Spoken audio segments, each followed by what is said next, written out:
Muy buenas tardes, amigas y amigos televidentes. Bienvenido a este segmento Dialoguemos de Salud con la doctora Mateo.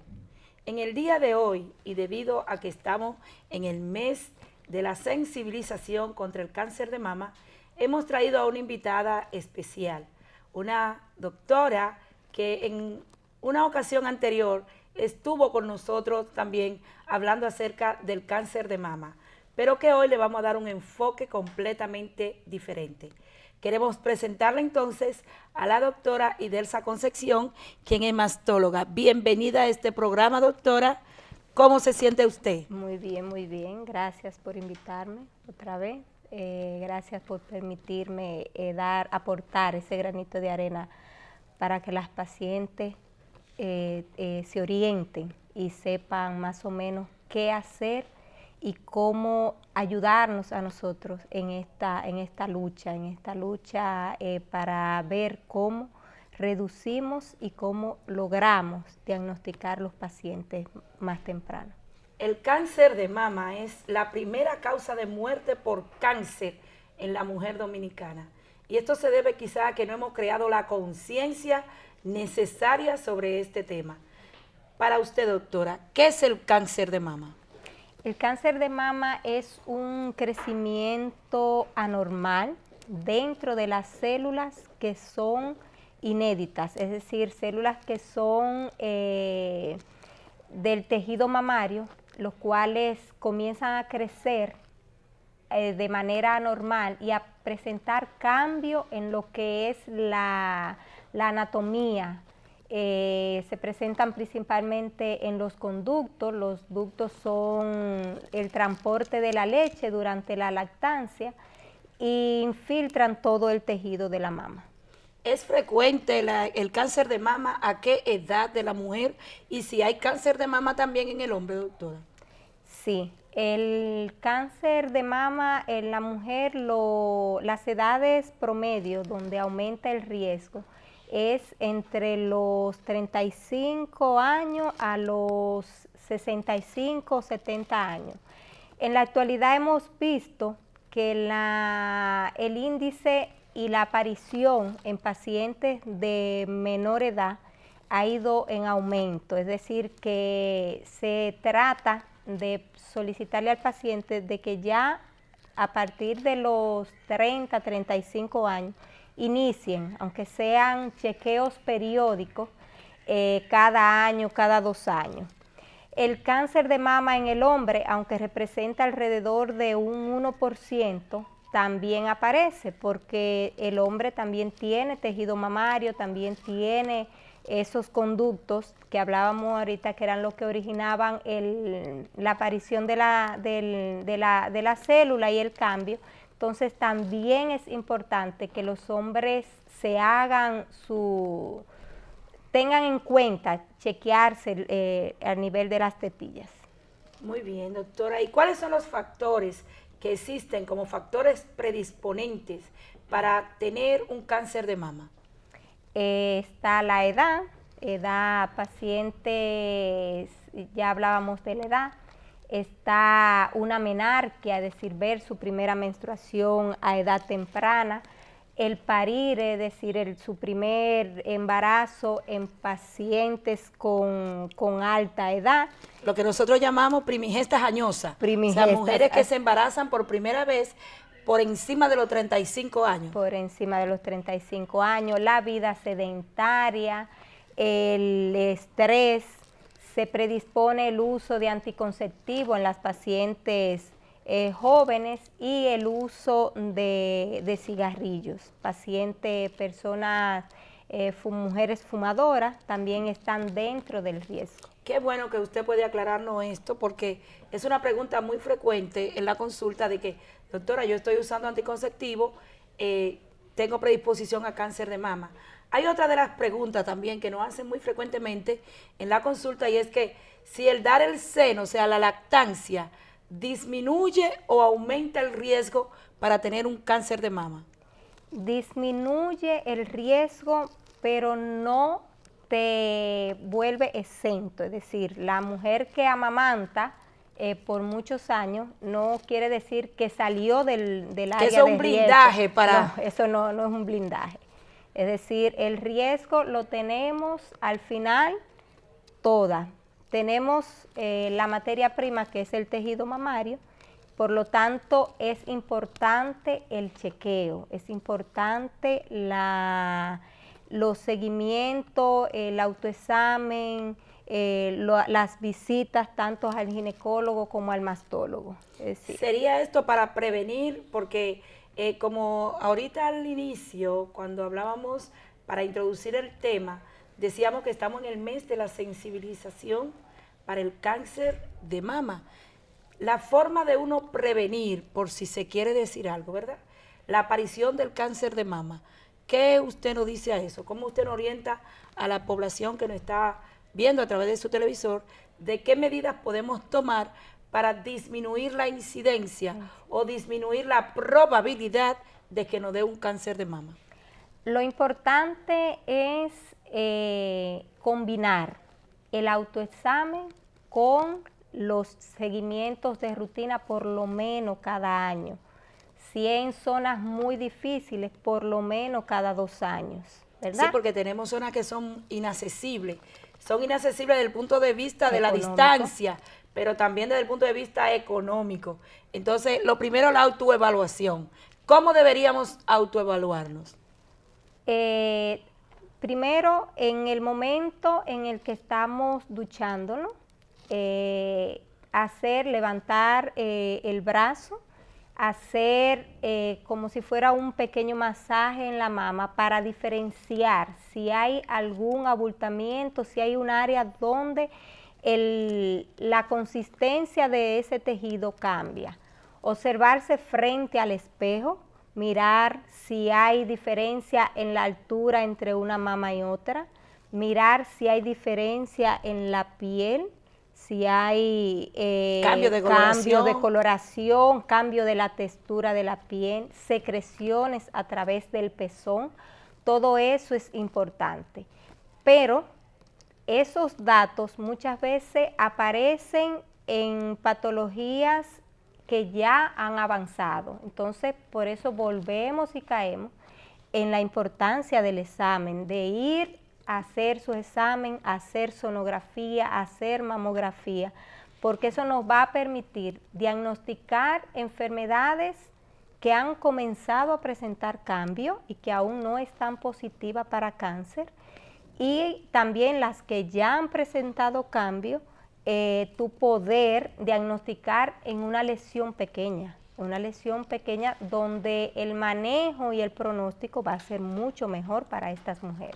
O sea que de lo que estamos hablando es de una combinación entre la autoevaluación y los exámenes pertinentes para poder diagnosticar de manera temprana, oportuna, cualquier lesión.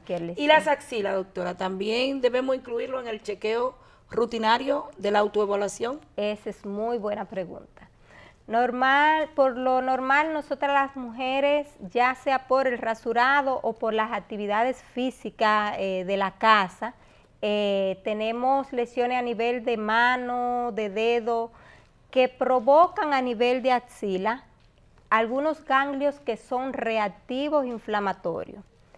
Cuando esos ganglios normalmente no son perceptibles al examen, sino cuando tú realizas un estudio, pero ya cuando tú te evalúas a nivel de axila, que debes de incluirlo en el examen de mama, alguna masa, entonces debes de buscar la ayuda apropiada. Es decir, hay pacientes donde la voz de alerta no es a través de la mama, es a través de que te llegan a la consulta por un ganglio a nivel de axila, por una masa a nivel de axila, que muchas veces lo confunden con las lesiones que son de la piel, que son una hidroadenitis. Una hidroadenitis, que no es más que la presencia de ese nacito, ¿verdad?, que le sale a la mujer o al hombre, producto de la sudoración y producto de bacterias. De las bacterias oportunas. Y que es completamente distinto. Porque debemos aclararle que es completamente distinto, porque en uno nosotros vamos a sentir lo que es la tumefacción, lo que es el dolor, y lo el que es cambio. el cambio de coloración y la masa que protruye. Y esto es en la hidroadenitis, que la gente le llama golondrinos. Sin embargo, en la tumoración por cualquier lesión, no se va a evaluar esto de esta manera. Es una masa muchas veces fija a nivel de la axila, dolorosa, y mayormente duele a la palpación en el área y al percibir la masa. No hay cambios a nivel de la piel. Y cuando ya nosotros mandamos a hacer la sonografía a esta mujer que rutinaria, y en la sonografía nos abordan y nos dicen que tiene un virus 3. Cuando yo digo un virus 3, para los que están allá, es en el estudio sonográfico, pues a medida que hay lesiones le van dando una clasificación, y la clasificación que más se utiliza es la clasificación de Virax, y un Virax 3 significa que hay una lesión que es sospechosa, entonces, o probablemente benigna, no sospechosa, sino probablemente benigna. Entonces, cuando tenemos un Virax 3, doctora, que hay muchos casos de Virax 3, yo creo que yo le envié una paciente que fue a su consultorio en el día de ayer, que tenía un Virax 3. ¿Qué es lo que ustedes como mastólogo hacen en estos casos? El tema de los Virax es un tema que estresa mucho al paciente. Hay diferentes categorías. El 0 es donde tú, por el estudio que le has hecho, no puedes determinar exactamente qué hay. Un 1 es un estudio totalmente negativo, es un estudio de mama que está totalmente sin evidencia de lesión en ese momento. Un Virax 2 es una lesión que por imagen, ¿verdad? Es una lesión totalmente benigna, que por la imagen tú puedes decir, esto es una lesión que es totalmente benigna. Un Virax 3 es una lesión que tiene algún cambio y que sugiere que se tome una conducta clínica. Muchas veces un seguimiento a corto plazo, no un seguimiento anual como hablábamos al principio, un seguimiento a 3 meses, a 6 meses, o tú decidir tomar la conducta de realizar alguna biopsia a través de uno de esos medios diagnósticos que son la sonografía o la mamografía. Un Virax 4 ya es una lesión que por imagen tiene muchas características de ser una lesión que ya está positiva para cáncer. Entonces ese es el paciente donde también hay que enviar a hacer biopsiar para tú unir ese dato que te da la imagen con el dato de la biopsia, para ya tú hacer un diagnóstico y de ahí en adelante entonces ya tomar conducta. Eso es como, por ejemplo, que para saber que la mula es parda, tenemos que tener los pelos de la mula en la mano. O sea, tenemos que tener el diagnóstico histopatológico que nos diga que realmente hay ya una lesión maligna. ¿Y qué hacemos entonces con estos casos? ¿Lo enviamos a radio, a quimio? ¿Cómo se hace para nosotros poder...? El paciente ya diagnosticado con una lesión positiva para cáncer, se miden parámetros: tamaño de la lesión, ubicación de la lesión, presencia o no de ganglio, rastreo a nivel de hueso, de hígado, de pulmones. Entonces, tomar en conjunto mayormente con un comité de médicos, incluidos nosotros, los cirujanos y la parte clínica que son los oncólogos clínicos, y valorar qué conviene en ese momento para el paciente, si ir a cirugía o si ser enviado de inicio a manejo con quimioterapia. Ya eso sería abundar sobre quimioterapia, radioterapia, cuándo conviene una, cuándo convienen las dos juntas y en qué momento ya eso el hacerlo. equipo médico se pone de acuerdo con relación al caso clínico. Pues doctora, nosotros hemos aprendido bastante. ¿Los golpes en los senos pueden producir cáncer? Hay una pregunta por acá de las personas que están aquí en el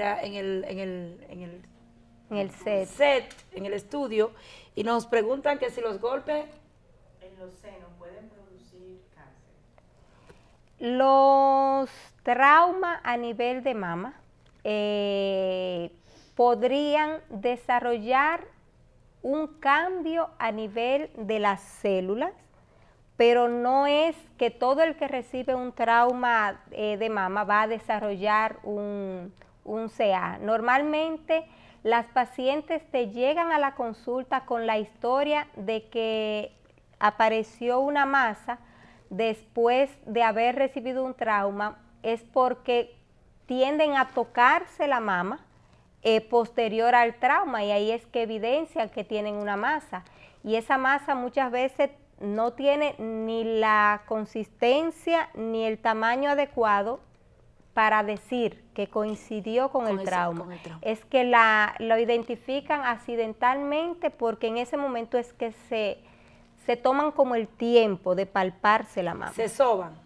Sí. Entonces, muchas gracias, doctora, por haber participado con nosotros en este importante debate acerca de cómo prevenir y de qué es el cáncer de mama y cómo prevenirlo. Y a todos ustedes, muchas gracias por continuar con nuestra sección de Dialoguemos de Salud con la doctora Mateo. Gracias, doctora Concepción. Un placer tenerla por acá. Gracias por invitarme.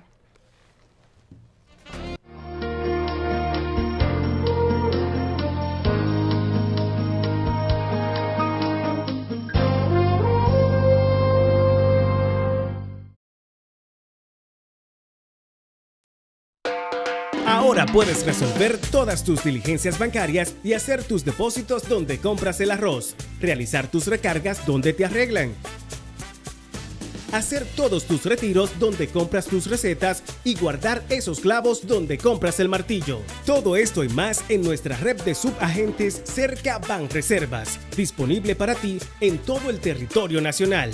Realiza gratis tus retiros, depósitos, recargas, pagos de tarjetas, consultas, transferencias entre cuentas, pago de multas y trámites de licencias. Subagente bancario Cerca Banreservas, tu banco fuera del banco. Banreservas, el banco de los dominicanos.